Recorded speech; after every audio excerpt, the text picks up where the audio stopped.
Can you break down what exactly is in this drink? Milk tea technically is tea. It's black tea and it's steeped with milk. So it's got milk in it and it's got tea, and of course it's sweetened with sugar. And then on top of that, the boba is actually tapioca pearls. I guess it's made out of tapioca flour. So it's made into these little balls. And then they are braised in brown sugar to make like a very sugary syrup, and then that's put into a cup, and then it's topped up with the milky tea, and there you have it. But of course, it's served in a huge cup, so it's a huge size. Yeah, the portion size is correct. pretty and I think amazing. The fun part of the drink, from what I hear from my clients and the people who like it, is they like the fact that it comes in a very cute cup and it's got a little plastic lid on top, and it comes with this very cute straw. So it's I think the novelty as well. Is this healthy at all, Indra? A lot of times people assume it's a tea. Because we all know that tea by itself, steeped tea leaves, whether green tea or black tea, does have certain health benefits because it's got antioxidants in them. And so people have done research on tea by itself. But in this particular concoction, it is made more like a dessert drink, if you think about it, Shaz. Right. It's actually, yes, it's tea-based, but it's got milk in it. And it's not necessarily fresh milk. A lot of the brands actually use creamer because of its longer shelf life. Right. So they use like a non-dairy creamer, and non-dairy creamers, as we know, are actually hydrogenated palm oil, oils. isn't it? Yes, correct. So you're going to get a bit of fat from that, the unhealthy fat.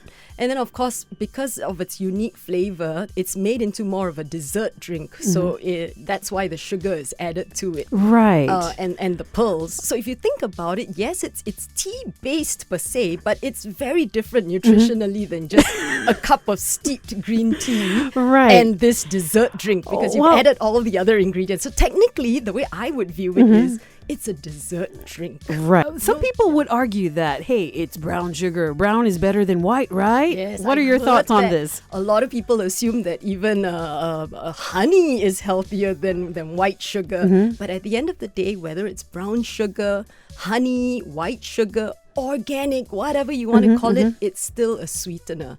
And it adds to the same amount of carbohydrates and calories to your concoction. On average, in a regular boba milk drink, how much sugar is in this drink? It can vary depending on the brand and the concoction, because they all have unique concoctions to it. And as far as I know, it can vary anywhere between 8 teaspoons to 18.5 teaspoons of sugar in any one of those concoctions.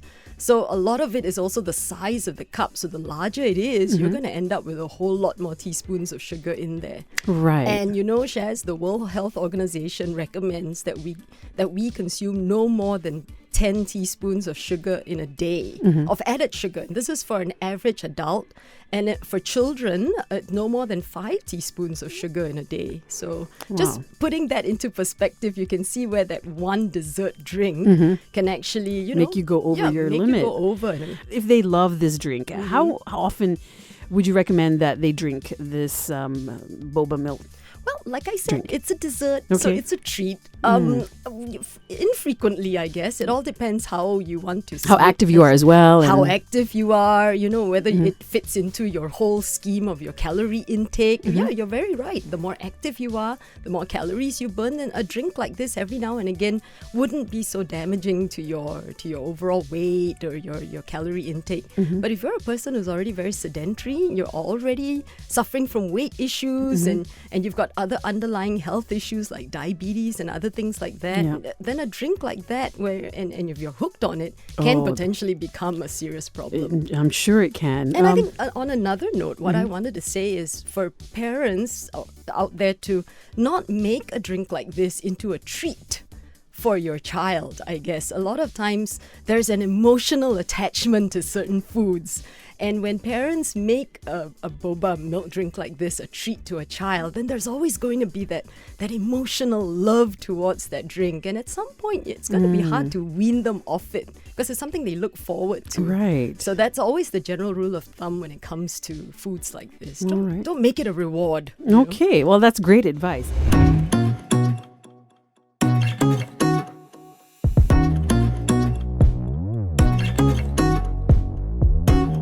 I'm here in Pantai Hospital, Kuala Lumpur, in collaboration with PHKL to do a blood glucose pin test. Okay, so basically we're gonna look at my blood levels to see what they are before and after I take a whole thing, a whole container of brown sugar milk boba.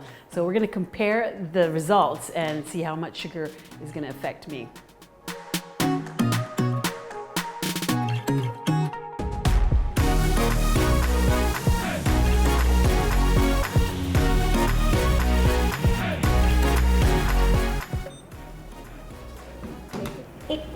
You have drink anything or eat anything? Yeah, right before we came in, I had a little bit of lunch. Okay, that's a slight. Yeah. 8.2. Okay, what's the normal levels? Normal levels is 5, below 5. Oh, so that's considered high, isn't it? A little bit. So I've got this generic brand of brown sugar milk boba, and I'm gonna drink it like I enjoy the taste of boba. Okay. I've seen the kids do this, so that's why I'm doing it as well. I think you have to mix the sugar around. All right, should be all right. Wow, okay, that's really sweet. Normally when I order this, I order it with no sugar or very little, very slight sugar, but this is the full strength, so this is like, ooh. Okay, so to take the second blood sugar test, it's gonna be in 2 hours time. We have to wait 2 hours to get the results, so I'll see you then. So it's been 2.5 hours and I haven't eaten anything, but I did finish that tumbler of boba. So we're gonna check what my blood levels are like, my blood sugar levels.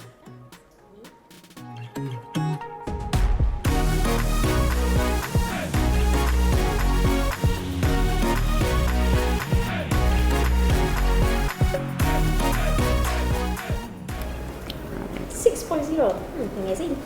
Huh. Is that weird? Amazing. That's normal. That's not normal, right? 2 hours.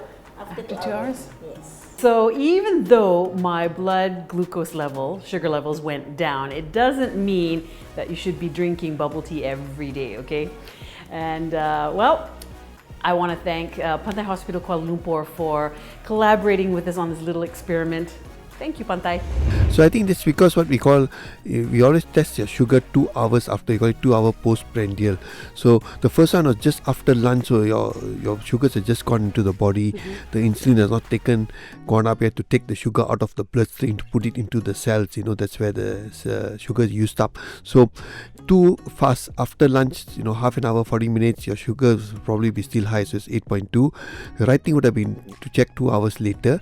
So never mind. So you got that a bit on the high side, which is not what we call really accurate. Now, your baba tea, you did the right thing. You took the drink and then 2 hours later you check your sugar, so that it has already got time for the insulin to work to get the sugar into the cell. So that's why it's come down to 6. So which is actually the correct thing to do.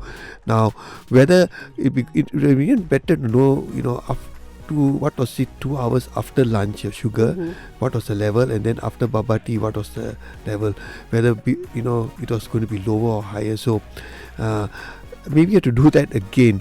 Now, where the tea is concerned, it's still, you know, after 2 hours is 6, is still a bit on the higher side. Yeah, it's not like it's gone down to normal. Yes, yeah. So it's still on the higher side. So that shows that the tea probably had a lot of sugar.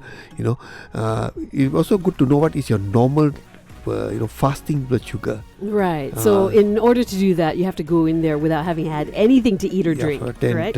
hours, and that would have been good, because then we know what is your fasting blood sugar, what it is 2 hours after a normal meal and 2 hours after taking the tea.